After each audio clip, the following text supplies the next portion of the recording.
All right, so section 4.4 of Triola's book is on multiplication rule, and we're first of all going to have a little discussion about independent and dependent events before we get started on this, because again, like the addition rule, we can have this difference in the way we find probabilities based upon whether we have independent or dependent events.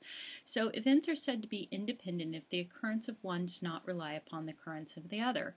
In other words, if we have probabilities that are changing, we're looking at dependent events. So let's say we roll a single die 2 times, and event A is the event that we get a 1, 2, 3, or 4 on the first roll, and then we roll the die the second time. Event B is getting a 4, 5, or 6 on the second roll. And my proposal is, are these independent or dependent events? So what usually happens is students think about that question for a little while, and I get a mixed set of answers. So what do you think? Well, if you said that these are independent events, you would be right. Now, if you said they were dependent, I'm guessing that the reason that you said they were dependent is because event A has a 4 in it and event B has a 4 in it. But that doesn't matter. Event A and B can have a 4 in them. But what matters is that event A doesn't affect event B. So getting a 4 on the first roll doesn't affect getting a 4 on the second roll. In other words, when I rolled that 4 the first time, did I scratch off the 4 on the die before I rolled it the second time? No, of course not. So it's still there. I can still roll it a second time, and that's why these events are independent. So example 1 is indeed independent because the 4 is still there to be had the second go around. So that's what shows us that they're independent. Now on example 2, we have 2 cards being drawn from a deck of 52. If we replace the card after each draw and we consider event A to be the king on the first draw and event B to be a king on the second draw, now I propose the question to you for this example. Are event A and event B independent or dependent? What do you think? Well, if you answered independent, you are correct. And if you answered dependent, you are, of course, incorrect. And probably the reason that you would have answered dependent, I'm guessing, is because you said, well, if I draw a king on the first one and a king on the second one, then I'm drawing the same card. They must be relying on each other. But where you're wrong is that we've replaced the card after we draw it the first time. So because it's there again to be drawn, then these are independent events, and that replacement is a big key.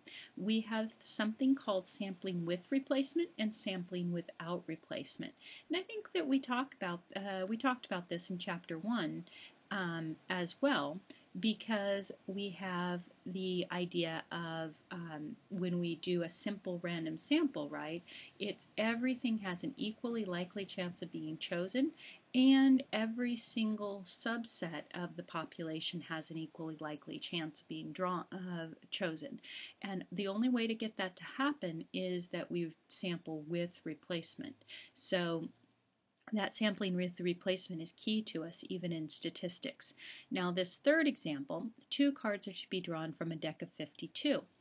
And if we do not replace the card after each draw, then we consider the A being event on the king of the first draw and B being the event of the king on the second draw. Now what do you think? Are they independent or are they dependent events?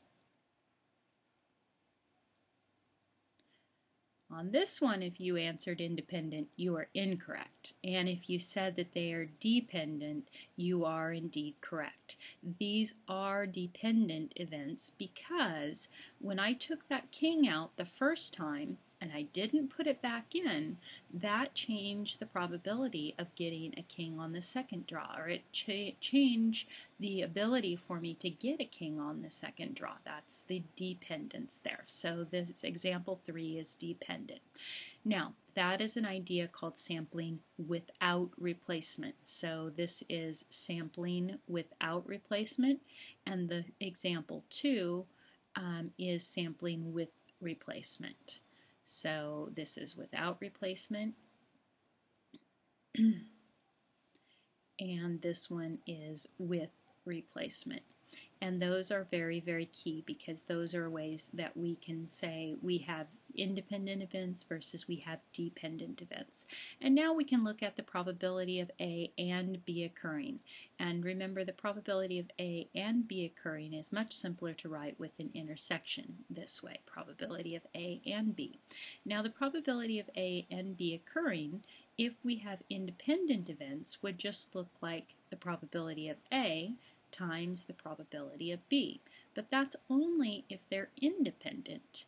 If we have dependent events, then we have this idea of something called a conditional probability. The probability of B times the probability of A, given that B's already happened. Or we can also write that same probability of the probability of A times the probability of B, given that A has happened.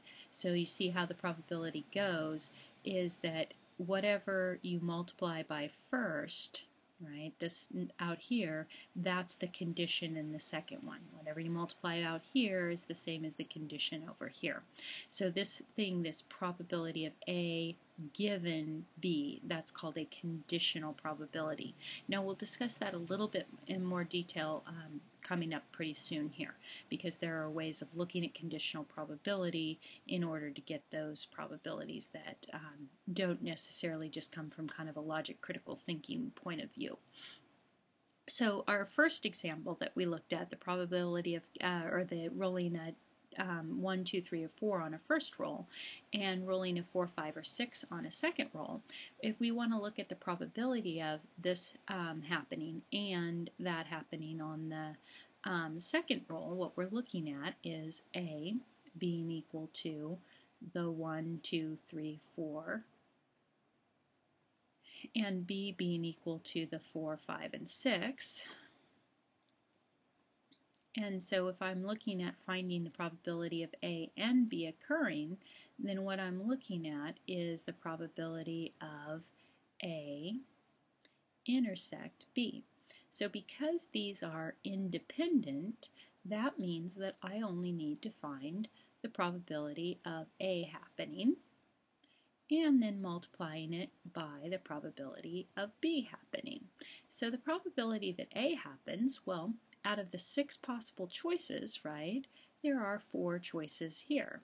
And out of the 6 possible choices on a die, there are 3 here. And so what we see here is some simple canceling here. This is 1 out of 2, and this is 2, and the 2 cancel here, and this cancels with this, so we have 1 in 3.